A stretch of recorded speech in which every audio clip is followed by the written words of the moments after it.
Scoperti in pochi giorni ben 30 casi di variante inglese nella Marca, il 20% dei nuovi positivi secondo il direttore della microbiologia Rigoli, nessuna traccia per il momento delle varianti brasiliana e sudafricana. Stiamo verificando 2 lotti dalle 20 proposte prima di chiedere l'autorizzazione ministeriale. Zaia risponde alle polemiche sull'acquisto improprio dei vaccini dall'Europa, monito di von der Leyen, attenzione alle frodi. Lanciata nelle scorse ore già boom di prenotazioni per la campagna vaccinale dedicata al personale della scuola, quasi 8.000 le adesioni che spingono l'US2 ad anticipare la tabella di marcia. 18enne aggredito con calci e pugni per strappargli la catenina in oro, violenza alla stazione ferroviaria di Castelfranco, gli aggressori bloccati dai carabinieri. 6 clandestini, forse afghani, nascosti dentro un camion, di questi 5 minorenni, la scoperta stamane a Motta di Livenza. Polo Amazon a Roncade, la conferenza dei servizi, ha dichiarato non conforme il progetto presentato, ma il colosso ha già preannunciato che non mollerà la presa. A un anno dall'inizio dell'incubo Covid in Veneto, domenica 21 febbraio alle 21:15 su Antena 3 andrà in onda L'anno del virus, il documentario di Media Nord-Est che ripercorre i 12 mesi che ci hanno cambiato per sempre. Oggi la giornata mondiale del gatto e a sorpresa si scopre che nell'ultimo anno nella Marca è stato boom di adozioni di mici con il lockdown. Bentrovati, buonasera telespettatrici, telespettatori di Antenna 3. Virus e varianti, questa sera in primo piano dell'edizione trevigiana dei nostri telegiornali, perché negli ultimi 3 giorni sono stati scoperti nella Marca ben 30 casi di variante inglese. A fare il punto è il primario della microbiologia di Treviso Rigoli. Andare in cerca delle varianti del virus, l'input del Ministero della Salute subito recepito dalle microbiologie del Veneto sta dando risultati lampanti. Ieri siamo partiti con un test che si chiama pre-screening in biologia molecolare sempre, per andare a identificare le 3 varianti, quindi la sudafricana, la brasiliana e l'inglese. Intanto l'inglese l'abbiamo, circola e diciamo che dai primi dati abbiamo una circolazione, per quel che riguarda noi, ma diciamo sono dati preliminari, una circolazione intorno al 20% e quindi elevata.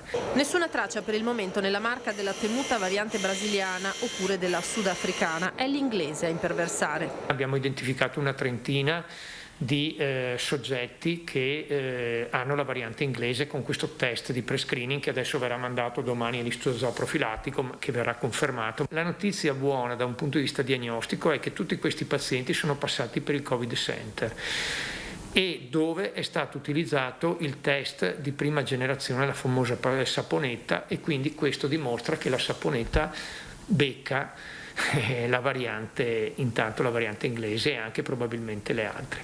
Anche le condizioni dei pazienti colpiti sono al momento sotto controllo. Di questi soggetti qui diciamo che pochissimi sono ricoverati. Tra questi c'è un paziente che ha un'età elevata e che comunque non è in situazioni preoccupanti. Fin qui il riscontro oggettivo sui casi attuali, ma Rigoli non si spinge a fare previsioni. Io direi che non conviene sbilanciarsi, perché ogni volta che qualcuno si è sbilanciato nei confronti di questo virus è rimasto fregato, questa è la parola giusta. Quindi io credo che l'atteggiamento sia quello sempre di lavorare tutti in sinergia insieme per cercare di capire che cosa succederà nei prossimi giorni. Sull'efficacia dei vaccini rispetto alla variante brasiliana, infine, Rigoli si limita a spiegare che sono in corso diversi studi. Alcuni dati sono incoraggianti, però aspettiamo come sempre, devono venire fuori i dati, dobbiamo validare, dobbiamo leggere bene i lavori pubblicati e farci un'idea quando si consolidano il numero di pazienti studiati. Vaccini e varianti, questo è il punto, lo ha fatto anche oggi il presidente Zaia.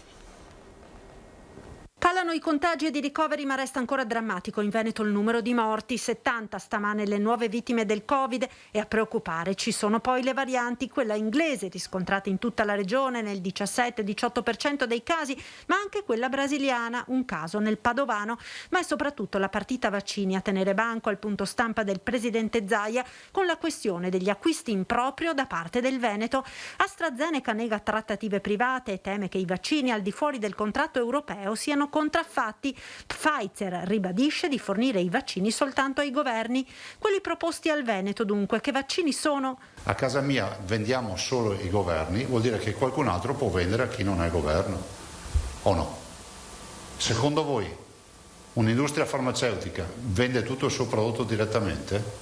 Impossibile. Le big pharma hanno i concessionari, hanno i licenziatari, addirittura gente che produce lo stesso prodotto da altre parti su licenzia, hanno poi i rappresentanti, hanno tutto un commerciale, e quindi secondo me se un'azienda vi dice noi vendiamo solo ai governi, vuol dire che si sono riservati quella fetta di mercato.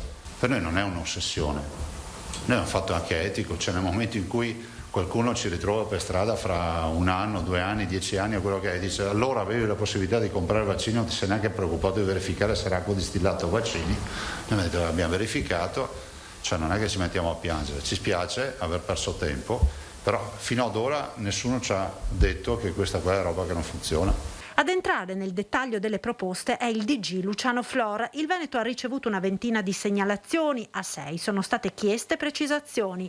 Per capire se il vaccino c'è davvero, in che tempi si è disponibili a fornirlo. Cioè, se noi vi diciamo sì, voi in quanto tempo siete in grado di portarlo il vaccino? Che quantità ci sono e quanto costa? E a 2 di queste, continua il DG della Sanità Veneta, abbiamo chiesto il numero del lotto e la scadenza della fornitura necessarie per la preventiva autorizzazione ministeriale. Nel momento in cui abbiamo questo, trasferiremo questo dato insieme alla modalità di fornitura che ci è stata presentata, che secondo noi è attendibile, per avere le autorizzazioni ministeriali per poter procedere a negoziare. In questa situazione che sta facendo discutere e suscitando un vespaio di polemiche, l'unica certezza è che se i vaccini continueranno ad arrivare con questi ritmi, per vaccinare i veneti ci vorranno 2 anni. Ben diversa la situazione se ci fossero le dosi. Le 560.000 vaccinazioni anti-influenzale fatte senza piani straordinari, sottolinea Flora, potrebbero essere aumentate di molto. Forse invece di 650.000 possiamo forse arrivare anche al 1 milione al mese, se noi li avessimo. Quindi per fare 4 milioni ci servono 4 mesi. La partita è evidente, non è soltanto veneta ma europea, come dimostrano le parole della Presidente della Commissione europea Ursula von der Leyen. Ho sentito parlare di dosi offerte all'esterno dei canali contrattuali conclusi dall'UE e voglio lanciare un monito: fate attenzione agli pseudo vaccini perché è estremamente rischioso accettare offerte di presunti broker. Così la Presidente della Commissione europea: ci sono 0 garanzie che vaccino sia nella fiala e non si ha idea del viaggio che ha fatto se la catena del freddo sia stata rispettata, ha aggiunto la leader dell'Unione Europea. In una crisi come questa ci sarà sempre chi cerca di trarre vantaggi, ha avvertito von der Leyen, che lancia in ultima battuta l'allarme del rischio crescente di queste frodi. E sempre a proposito di vaccini e boom di adesioni per la campagna vaccinale rivolta al personale della scuola in tutta la Marca.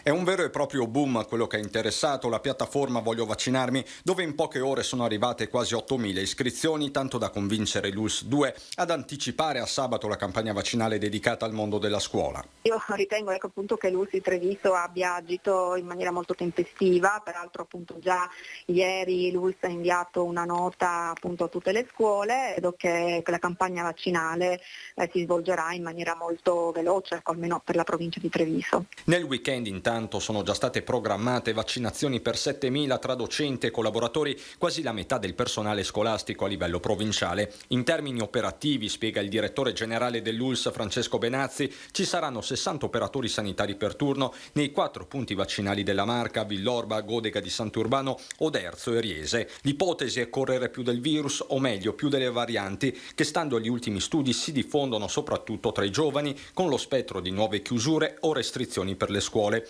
Ipotesi che preoccupa ovviamente i genitori. Mi auguro onestamente che non chiudano. Certo che preoccupa, soprattutto perché ho la bimba che fa la prima. Se dovessero richiudere le scuole, mio figlio, che è il papà di questo bambino, avrebbe dei problemi perché lui e la mamma lavorano tutti e due. Io penso che lo valutino bene prima di fare un'azione del genere. Anche perché sono insegnante, quindi mi preoccupa molto. Sì, perché abbiamo fatto mesi di DAD e guardi, loro prima e noi dopo, è terribile. A rassicurare per il momento ci pensa la dirigente Sardella, pronta però a ogni evenienza. Si dovesse verificare una situazione tale per cui dobbiamo di nuovo tornare in didattica a distanza, certo fa un po' male a tutti, ecco, una volta che si era riaperto le scuole, però se è necessario per tutelare la salute lo accettiamo.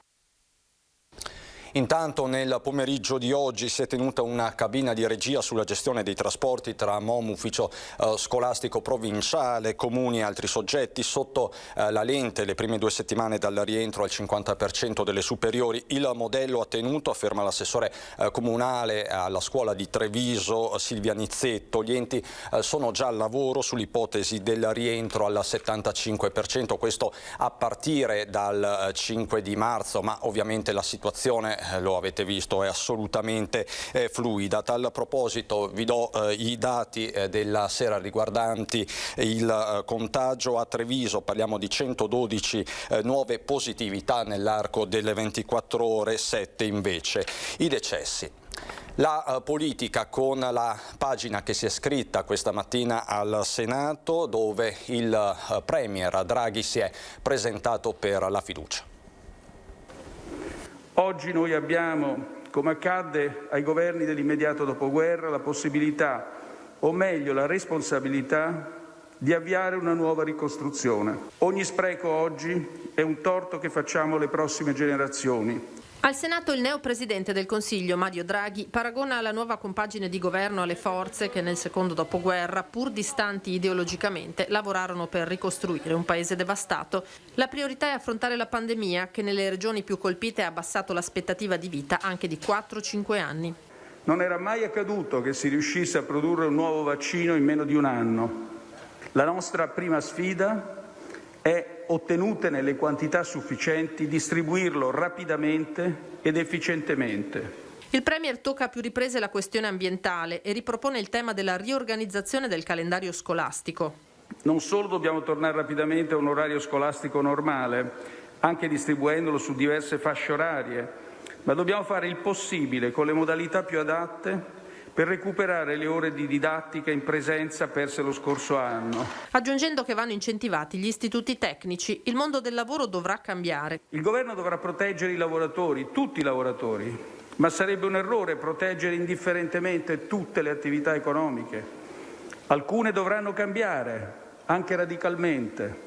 A pagare il prezzo più alto sono stati i giovani, le donne e i lavoratori autonomi. È innanzitutto a loro che bisogna pensare quando approntiamo una strategia di sostegno delle imprese e del lavoro.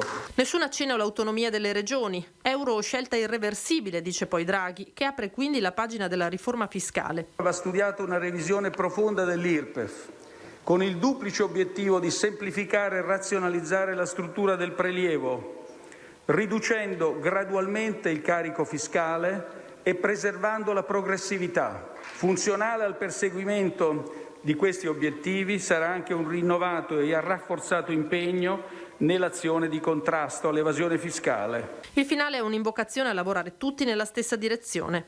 Oggi l'unità non è un'opzione, è un dovere, ma è un dovere guidato da ciò che sono certo ci unisce tutti, l'amore per l'Italia.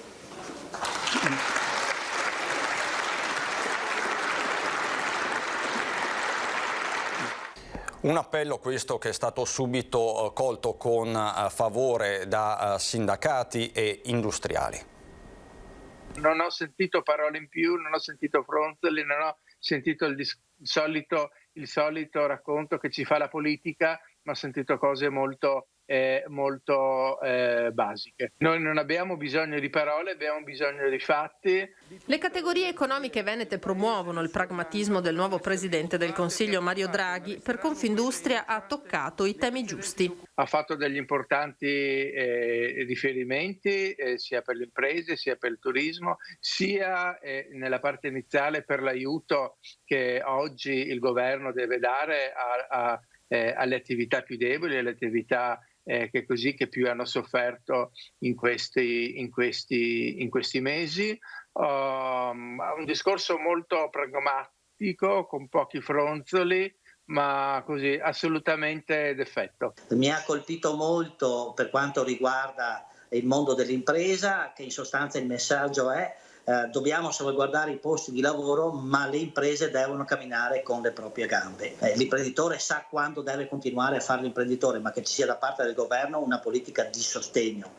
Dall'altra parte sull'autonomia c'è una delusione perché non ha speso neanche una parola. Sia Carraro che Pozza sottolineano l'importanza data da Draghi al rilancio degli istituti tecnici che devono formare i lavoratori che realmente servono alle imprese. Questa forma di preparazione non viene sfruttata al massimo dai giovani. A me ha colpito un passaggio fra gli altri, che è quello legato alla parità di genere. Ha posto una questione che è sul tappeto da molto tempo e che in qualche maniera debba essere risolta, penso, fra le prime cose. La pagina della cronaca: grave incidente nel primo pomeriggio in via Codette a Villorba. Una Panda alimentata a metano per cause ancora da accertare si è scontrata frontalmente contro un carro attrezzi dell'autosoccorso veneto. Grave l'automobilista, un 70enne che è stato trasportato in ospedale. L'uomo rimasto incastrato fra le lamiere della macchina è stato liberato dai vigili del fuoco e consegnato ai sanitari. Altro incidente questa mattina a 9 di Vittorio Veneto. Un'utilitaria per cause ancora da chiarire ha invaso la corsia opposta e si è scontrata contro un furgone. L'auto ha preso fuoco, entrambi gli automobilisti sono riusciti a uscire dai mezzi e a mettersi in salvo. Il bilancio è di un ferito non grave. Sempre a Vittorio Veneto, altro incidente, questa volta all'altezza della rotonda del supermercato Emisfero in via Matteotti. Una donna di 90 anni è stata investita da una Ford Fusion guidata da un uomo di 80 anni. Le condizioni dell'anziana sarebbero disperate. Andiamo adesso a Castelfranco Veneto per una rapina violenta, protagonisti dei giovanissimi.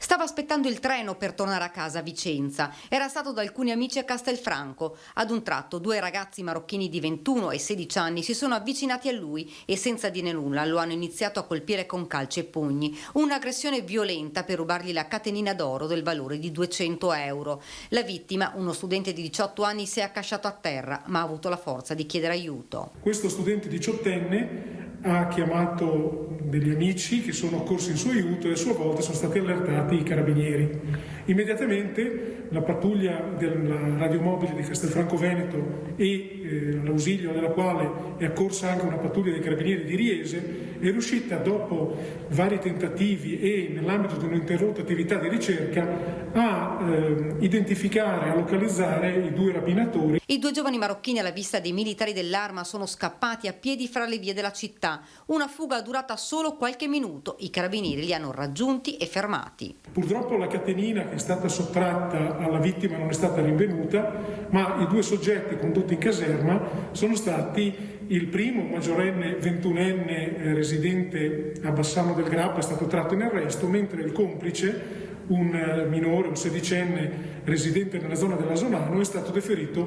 in stato di libertà. La vittima è stata portata in ospedale per essere medicata. Ha subito alcune lesioni al volto. La prognosi è di qualche giorno. I 2 giovani rapinatori dovranno rispondere di rapina aggravata in concorso e lesioni personali. La cronaca ci porta adesso a Motta di Livenza, dove 6 clandestini sono stati scoperti nascosti dentro un camion. Di questi 5 erano minorenni. Si erano nascosti dentro il camion, si tratta di un adulto e 5 minorenni, forse di etnia afghana. Sono rimasti lì in silenzio fino a quando sono arrivati a Motta di Livenza. Il camion si è fermato presso una ditta operante nel settore del commercio, materiali edili. Al momento dello scarico della merce è stata notata la loro presenza. Immediata la chiamata ai carabinieri. Sul posto i militari delle stazioni di Motta di Livenza e Ponte di Piave. I 6 clandestini, tutti di sesso maschile, sono stati rifocillati. I primi accertamenti consentivano di stabilire che il mezzo partito dalla Romania, dopo aver attraversato Croazia e Slovenia, giungeva in Italia dalla frontiera di Trieste. Al termine delle operazioni di identificazione saranno accompagnati presso una struttura di accoglienza della provincia di Treviso. Si tratta del secondo caso nel giro di pochi giorni. Un altro clandestino era stato trovato dentro un camion che si era fermato in un agriturismo a Mareno di Piave. Le indagini ora dei carabinieri. Fra l'altro i militari della stazione di Valdobbiadene hanno eseguito un provvedimento di custodia cautelare nei confronti di un 43enne residente a Vidor che deve scontare una pena di 6 anni e mezzo di reclusione in carcere per un cumulo di pene inflitte per reati commessi in Romania. L'uomo si era reso responsabile tra il 2010 e il 2014 dei reati di contrabbando e traffico di migranti, per i quali è stato riconosciuto colpevole e condannato dalla magistratura rumena. Ora si trova in carcere a Treviso. Per noi adesso c'è una breve pausa pubblicitaria, a dopo. Di nuovo in studio per andare a Roncade, dove oggi la conferenza dei servizi ha valutato come non conforme il progetto preliminare presentato dal colosso Amazon. Rispetto alla presentazione del progetto preliminare ha deciso per la non conformità rispetto alle vigenti strumenti odierni, quindi di pianificazione paesaggistica, territoriale e urbanistica. Il verdetto non è affatto definitivo, ma certifica una prima linea comune del territorio nei confronti del polo Amazon che dovrebbe sorgere a Roncade, un hub da 59.000 metri quadrati per centinaia di posti di lavoro. Nell'attesa conferenza dei servizi che ha valutato la non conformità del progetto preliminare del colosso, i principali rilievi di comune, provincia, regione e autovie venete hanno riguardato il nodo della viabilità, in particolare le opere di raccordo con la Treviso Mare e la sostenibilità dei flussi. Gli studi preliminari che ci sono stati sottoposti sono quelli che sono stati effettuati in piena pandemia e quindi è necessario aggiornarli da un lato a quella che era la realtà pre-Covid, che già vedeva la strada regionale 89 particolarmente congestionata in determinati orari. Altro tema sollevato in particolare dal Comune riguarda il fine vita dell'impianto. Cosa ne sarà dell'hub nel caso di dismissione? Quali le garanzie anche ambientali? Tutti i rilievi che il colosso di fatto sembra aver accettato, tanto che ripresenterà il progetto. Intanto il Comune detta alcune condizioni. Devono essere progetti che sono sostenibili chiaramente e quindi noi faremo tutte le valutazioni che sono necessarie in ordine alla proposta, esaminando il progetto una volta che verrà ripresentato. Torniamo a occuparci delle poste di San Liberale a Treviso, dove torna anche la protesta di tanti cittadini. Qui siamo a San Liberale, dove i cittadini hanno voluto far sentire nuovamente la propria voce. Per poter entrare in posta, aperta solo 3 giorni alla settimana, c'è sempre coda. Un disagio non da poco, soprattutto per gli anziani. Un'ora che aspetto. Siamo anziani e che abbiamo diritto di essere tutelati in stanza, no? Le persone anziane non è che possono stare ore in strada, se piove, fa freddo, tira vento. Io ho appena chiesto informazione per quanto riguarda i numeri per la fila e la signorina mi ha risposto che dobbiamo autogestirsi noi da fuori, però non si rende conto che sono anche persone anziane che quando arrivano guardano così quanta gente c'è, non chiedono chi è l'ultimo e poi si ritrovano in code infinite. Com'è la situazione qua? Trova sempre fila? Guarda, non dirmelo, ho perso anche il banco ma l'altro giorno perché c'era la carica e perciò sono venuta fuori di fretta per dare spazio agli altri. E l'hai ritrovato dopo? No, ho fatto la denuncia, adesso vado a vedere se me lo rinnovano. La richiesta dei cittadini è semplice: aprire l'ufficio postale tutti i giorni della settimana, così da evitare la formazione delle code. Come Santa Buona che tutti i giorni, dai, perché altrimenti qua come si fa? Abitano molte persone in questa zona, quindi servono i 2 uffici postali funzionanti a pieno regime, non a scarto ridotto come questo. È impossibile andare avanti così. È un disagio grandissimo per gli anziani. Immediata la risposta di Poste Italiane, che sottolinea il fatto che le razionalizzazioni orari degli ultimi mesi sul territorio sono una soluzione necessaria per assicurare la continuità del servizio pur nell'emergenza pandemica ancora in atto. I nostri 185 uffici postali della provincia sono tutti aperti. L'86% ha un normale orario, mentre solo il 14% degli uffici hanno un orario che è condizionato dall'emergenza Covid. Sulla questione San Liberare il responsabile spiega. Ricordo a tal proposito che a poche centinaia di metri dall'ufficio di San Liberale c'è l'ufficio di Santa Bona che è aperto tutti i giorni. Oggi, mercoledì delle Ceneri, inizia la Quaresima, la liturgia si celebra così in piena pandemia. La Quaresima ci mette in cammino verso la Pasqua per diventare creature nuove, belle, perché amate da Dio. Il 17 febbraio è il mercoledì delle Ceneri. Da oggi inizia la Quaresima, i 40 giorni che si preparano alla Pasqua. Si ricordano in questo modo i giorni trascorsi da Gesù nel deserto tra meditazione e astinenza dal cibo mentre il diavolo lo tentava. La liturgia si celebra anche quest'anno in un periodo particolarmente difficile per colpa della pandemia che ha segnato inevitabilmente la vita di molte persone. Al momento di notevole difficoltà e di preghiera si invita però a rinnovare la speranza. Prendiamo atto che ci sono delle prove nella vita e che dobbiamo affrontarle, ma che questa può diventare un'occasione per riscoprire tutti che siamo figli e figli di Dio, per riscoprire il suo amore che ci guiderà verso tempi nuovi. In questi difficili mesi Don Adelino, parroco di Santa Maria del Rovere, è stato vicino a molte famiglie di ricoverati e vittime del Covid. Ho visto che c'è una differenza sostanziale tra chi ha vissuto la terapia intensiva con la fede nel Signore e chi invece era disperato.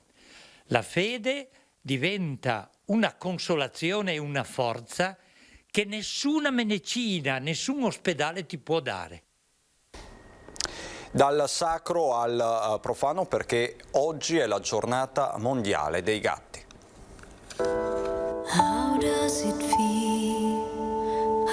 È la coronazione di tutto quello che facciamo, per cui possiamo dire che è la nostra giornata, la nostra e la loro. Animale misterioso e magico, affettuoso ma indipendente. Oggi è la festa del gatto e al Gattilempa di Conegliano è un giorno speciale. Per la prima volta questa struttura che accoglie i mici abbandonati si è praticamente svuotata. Effetto collaterale del lockdown e della permanenza forzata in casa. È stata infatti per tante famiglie trevigiane l'occasione per riscoprire l'importanza di accogliere un animale tra le mura domestiche. Penso che specialmente adesso, dopo il lockdown e dopo tutta la situazione dovuta al Covid, lo abbiano capito praticamente tutti, che un animale in casa tante volte fa proprio la differenza, fa compagnia. Ne abbiamo visto appunto adesso il fatto che il gattile sia quasi vuoto è in parte dovuto anche a questo, e nel momento in cui vediamo che vanno a casa con una bella famiglia e che per carità qua vengono comunque seguiti sotto tutti i punti di vista, però una casa è una cosa diversa. Ma accogliere in casa o donare un cucciolo magari ad un bambino deve essere sempre una decisione ponderata. Gli animali non sono giocattoli, se ne volete uno venite in un rifugio e prendetevene cura per tutta la vita.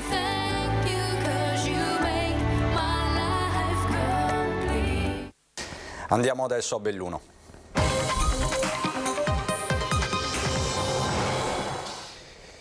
A Belluno in primo piano c'è il contagio da Covid, il peggio sembra essere passato, ma la formula dubitativa resta, perché il Covid-19 non molla alla presa tra le Dolomiti, non nel territorio provinciale dove da fine gennaio la pressione sugli ospedali non diminuisce. L'epidemia non dà cenno di volersi, diciamo così, esaurire. I valori attuali dei ricoveri non sono troppo distanti da quello che si era registrato nella cosiddetta prima ondata di marzo-aprile del 2020. Insomma, c'è poco da stare allegri, pur con numeri di contagio significativamente in discesa. Non si arresta la pressione di ricoveri negli ospedali dell'Ulce e Dolomiti. Oscillano fra 6 e 7 i pazienti in terapia intensiva, una sessantina quelli in subintensiva, una ventina i ricoverati negli ospedali di comunità. Rispetto al picco dello scorso dicembre si osservano numeri dimezzati, ma la situazione continua ad essere valutata con la massima prudenza. Dal 1 febbraio l'azienda sanitaria ha riaperto alle prestazioni ambulatoriali. Avevamo al 31 gennaio oltre 15.500 prenotazioni, diciamo così, ancora inevase, quindi un numero veramente cospicuo. Finora, nelle prime 2 settimane, siamo riusciti, grazie a un impegno veramente importante, siamo riusciti a riassorbire oltre 4.000, circa 4.300 prestazioni. Sono ripresi anche gli accessi al pronto soccorso, che nella seconda ondata avevano subito una flessione significativa, un segnale che per certi versi può essere interpretato come una percezione di ritorno alla normalità, seppur in una situazione ancora di estremo impegno delle strutture sanitarie bellunesi. Per Adriano Rasicaldogno, direttore generale prima e commissario dell'Ulce Dolomiti ora, sono gli ultimi giorni di lavoro che precedono la sua quiescenza. Questi ultimi giorni li stiamo passando, diciamo così, cercando di dare come di consueto risposta al più possibile, il maggior numero possibile anche di problemi, di temi che sono, diciamo, rimasti così sul tappeto. Il nome del nuovo direttore generale dell'Ulce Dolomiti sarà comunicato dal presidente Zaia la prossima settimana. E il Covid ha condizionato anche l'attività della polizia locale di Feltre. La gente uscita da quel periodo di mancanza di veicoli in transito sulle strade, abituato ad essere quasi solo sulla strada, ha dimostrato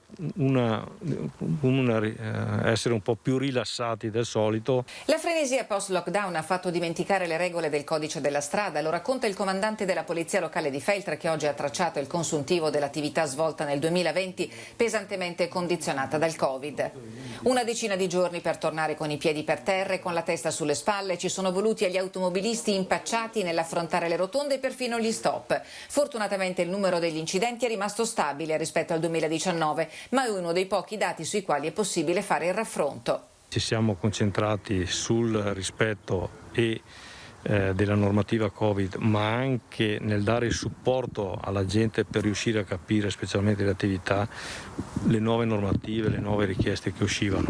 Di contro abbiamo dovuto sospendere quelle attività ordinarie che sono i normali controlli dei divieti di sosta, codice della strada. Molto è stato l'impegno richiesto alle forze dell'ordine, alla polizia locale insieme a loro, per fare i controlli sul territorio, per attività di prevenzione, per spiegare ai gestori degli esercizi pubblici, dei negozi, quali erano le prescrizioni che arrivavano di DPCM, e anche evidentemente per cercare di avere attività di controllo nei confronti della cittadinanza. Molto impegno è stato richiesto al personale per il presidio dei drive-in tamponi e dei 2 mercati settimanali. La situazione del contagio nel territorio comunale feltrino rispecchia quella riscontrata a livello provinciale. In questi giorni proprio si sta però già facendo molta attenzione, perché c'è un po' di apprensione che riguarda quello che potrebbe capitare con l'evoluzione delle cosiddette varianti. Intanto, in attesa di questa evoluzione, domenica 21 febbraio sarà passato un anno dall'inizio dell'incubo Covid in Veneto, e proprio domenica alle 21:15 su Antenna 3 andrà in onda L'anno del virus, il documentario realizzato da Media Nord-Est che ripercorre i 12 mesi che ci hanno cambiato per sempre. Il racconto, le voci, i servizi, i momenti più importanti della lotta del Veneto contro il coronavirus. Appuntamento davvero imperdibile, quindi domenica sera alle 21:15, lo ripeto, sulla nostra emittente. E da Treviso e Belluno è davvero tutto anche per questa sera, grazie per l'attenzione. Adesso c'è il meteo, buon proseguimento.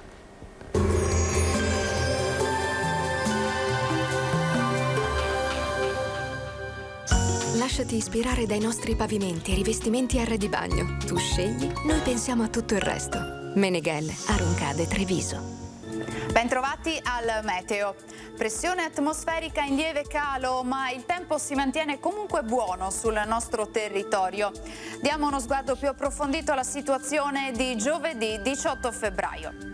Sul Veneto situazione tutto sommato tranquilla, inizialmente in mattinata tanto sole ovunque, aumento della nuvolosità nel corso della giornata fino a cielo molto nuvoloso in serata, ma saranno esigue le probabilità di deboli fenomeni. Temperature senza particolari variazioni, minime tra lo 0 e i 4 gradi, massime invece fino ai 10 gradi. Stessa situazione poi se ci spostiamo sul Friuli Venezia Giulia, tanto sole vedete su tutte le province, non sono attese piogge degne di nota, il cielo sarà sereno o al massimo velato su tutti i settori. Temperature minime tra lo 0 e i 6 gradi, massime invece fino ai 9 gradi. Uno sguardo infine al Trentino Alto Adige, dove di fatto non cambia la previsione, anche qui bel tempo stabile senza precipitazioni, locali annuvolamenti ma del tutto innocui. Temperature minime intorno allo 0, massime fino ai 12 gradi. Dal meteo di Antena 3 per ora è tutto, grazie per l'attenzione e arrivederci.